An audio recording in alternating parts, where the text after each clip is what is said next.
seront portés à l'attention des Sénégalais et des honorables députés. Donc je pense qu'à ce niveau-là, on ne peut pas aller plus loin que ça. Mais simplement pour vous rassurer que c'est un dossier qui est particulièrement suivi. Je souhaiterais revenir sur une question importante relative à la question de l'énergie de façon générale. Président Serigne Cheikh, c'est l'honorable député Cheikh Abdou Mbacké, malheureusement, il n'est pas là, qui a donc soulevé la question, en même temps que l'honorable député Fatou Mbaye, pour dire que, dites à Macky Sall que les Sénégalais sont fatigués, qu'ils sont déçus des promesses de Macky Sall pour régler le problème de l'électricité, etc., etc. ñoom ñoo ko wax. Alors mu bëgg rappeler à ce niveau quand même peut-être Cheikh Abdou xawma fan la nekkoon ci jamono jooju maanaam muy 2011. Vraiment c'est surprenant de la part quand même d'un député surtout de l'opposition et qui a fait partie de ces régimes-là. Parce que en 2011 nag xam nañ mbir mi nu mu demee woon. Si la bokkoon waaye 2008 laa yem ñun 2008 la ñu si la bokkoon effectivement waaye 2008 la ñu yem. Alors si loolu dama bëggoon rappeler que en 2011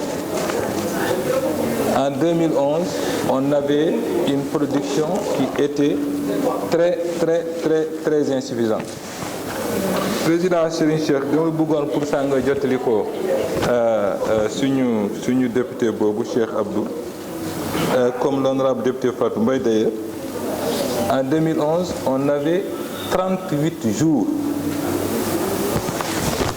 de coupure d'électricité, 911 heures exactement en moyenne. 911 heures soo ko xaymaa ci fan maanaam 38 jours lay nekk. boobaa dafa mel ne dañuy toog ci at bi ñu fay lépp durant 38 jours du am courant du am dara loolu moo fi amoon. plan Takkal mu ngi fi woon xam nañu ko loolu moo tax sax mbir mi encore gën a compliqué parce que plan Takkal bi xam ngeen bateau yu ñu fi luwee woon mu ngi fi woon mu tax prix bi cher à un niveau tel que il n'était même pas possible d'avoir de la croissance. Taux de croissance boobu mu ngi woon 1,7%. 1,7%. C'est normal parce que le coût de production dépassait effectivement donc les 110 francs à ce niveau. Ce coût de production a été divisé par 2 aujourd'hui. Loolu moo fi amoon. Je pense donc que mun def lu mel noonu réduire le coût de production fu mu nekk nii mu ngi ci moitié presque entre 55 et 60 francs moo fi am actuellement. Prix super bi waxoon naa la ko keroog et je confirme 889 la woon wàññeeku na 889 752 la woon fu mu nekk nii gasoil mu ngi 655 mais je pense que président de la République yimul foofu rek dina la ko rappelé waat encore ci wàllum production bi 571 mégawatts la ñu amoon exactement mënu woon doy ci dara c'est logique fu mu nekk nii production boobu multiplier nañu ko presque par 4 ñu ngi ci exactement 1884 kilowatts en fin 2020 3,5 au moins de multiplier soo defee calcul bi waaw da nga koy nangul loolu kon voilà donc si c'est de la continuité il faut accepter qu'il y a eu des évolutions il faut accepter qu'il y a eu des résultats. Oui, c'est de la continuité mais on a fait mieux et le président Macky Sall a fait mieux. C'est la continuité, il faut l'accepter. Voilà. C'est ça. Si wàllum électrification rurale foofu la bëggee daaneel sama wax en 2011 ñoo ngi woon ci 24%. 24 suñu ñëpp amuñu woon xamuñu woon. S'il vous plaît mon cher collègue, c'est pas un dialogue. Permettez au ministre de répondre quand même. Même non, je parle à tout. S'il vous plaît, permettez au ministre. Mon cher collègue, permettez au ministre de terminer. ñoo ngi ci 55% de taux d'électrification doublé loolu moo fi am c'est la continuité mais c'est bien mais c'est la continuité il faut l'accepter donc na nga ma ko waxal c'est Cheikh Abdou que yëf yi continuité la lu fi nekkoon changé na lool et il y a eu beaucoup d'évolution na nga ko wax loolu ñu bàyyi encore rappeler l'histoire waxoon naa la ko fi keroog suñu nekkee di wax ci suñu budget yi rek ci évolution yi rek c'est très bien on va être d'accord on va être ensemble mais c'était tellement difficile à cette époque que wax na rek le taux de croissance était de 1,7%. Ñun avant la crise entre 2014 et 2019 on était à un taux de croissance moins de 6%. Malheureusement il y a eu la Covid mais au moins le résultat qu'a connu le Sénégal durant la Covid a été salué par toute la communauté internationale. DG Fonds monétaire mu ngi fi rappelé na ko démb président Macky Sall dafa ñëwoon surtout pour rafetlu liggéey bi nga xam ne président def na ko ci wàllum lutte contre la Covid ci wàllum utilisation DTC ci wàllum plan de résilience économique et sociale bi ci wàllum plan de relance bi mais ci wàllum surtout vision bu mu am par rapport à la lutte contre cette pandémie. Ce qui a fait que le Sénégal a échappé à la récession en 2020. On a eu 1,5%. Nous avons cette projection de 5% pour cette année 2021 qui est supérieure à la moyenne de l'Afrique au sud du Sahara. La DG l'a rappelé hier. C'est important. waxuma ko soo dégloo journal yi dañu la ko wax donc na nga xam ne beaucoup d'efforts ont été faits. Or avant cette crise-là qui a été la plus grande crise que nous avons connue en tout cas ces dernières années, mais on a eu moins que ça pour taux de croissance. Donc c'est dire que vraiment à ce niveau on ne peut pas faire de comparaison dañu koy rafetlu c'est vrai war nañu góorgóorlu war nañu def ay effort parce que yëf yi métti na mais nañu xam ne quand même que nekkutuñu fu ñu nekkoon et c'est ça et c'est important suñu d'accord sur loolu franchement je pense que au moins on aura fait un pas et c'est important donc de ne pas toujours rappeler l'histoire surtout si elle ne peut pas être favorable. Si wàllum FSE je crois que ma collègue l'a rappelé parce que peut-être là aussi damay jéem a expliquer rek maanaam rôle commission de régulation du secteur de l'électricité. Xam nga Senelec dafa war a am business plan bi nga xam ne au moins ak lu mu néew su exploité mu bañ a am perte.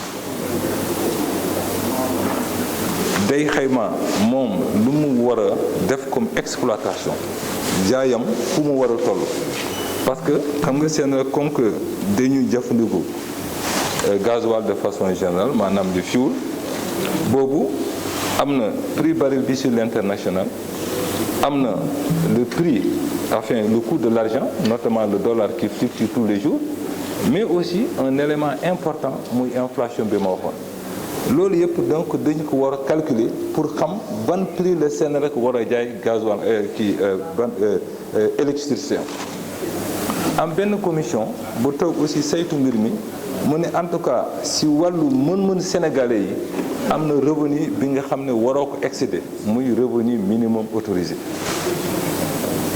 effectivement day gën a tuuti revenu bi nga xam ne Senelec wala na ko xaal pour continuer à avoir une exploitation viable différentiel boobu nag moom lay état du Sénégal fay chaque année loolu mooy commission disons rôle maanaam donc du fonds de soutien à l'énergie de façon générale parce que xam nga prix yi normalement suñu jëndee fii si ñu jël si bateau bi dugal ci production Senelec à ce niveau comme électricité bi comme surtout si wàllum gasoil ak super ñu nar a leen yóbbu ba si biir réew mi normalement xel war na mën a jàpp que prix boobu war a ëpp prix bi nga xam ne dañ koy jaay Dakar mais on a décidé d'uniformiser les prix de les administrer perte yooyu nag état moo koy fay sur la base justement donc de ce fonds de soutien à l'énergie muy FSE loolu mooy rôle bi il n'y a pas autre chose et c'est pourquoi donc les 150 milliards de prévus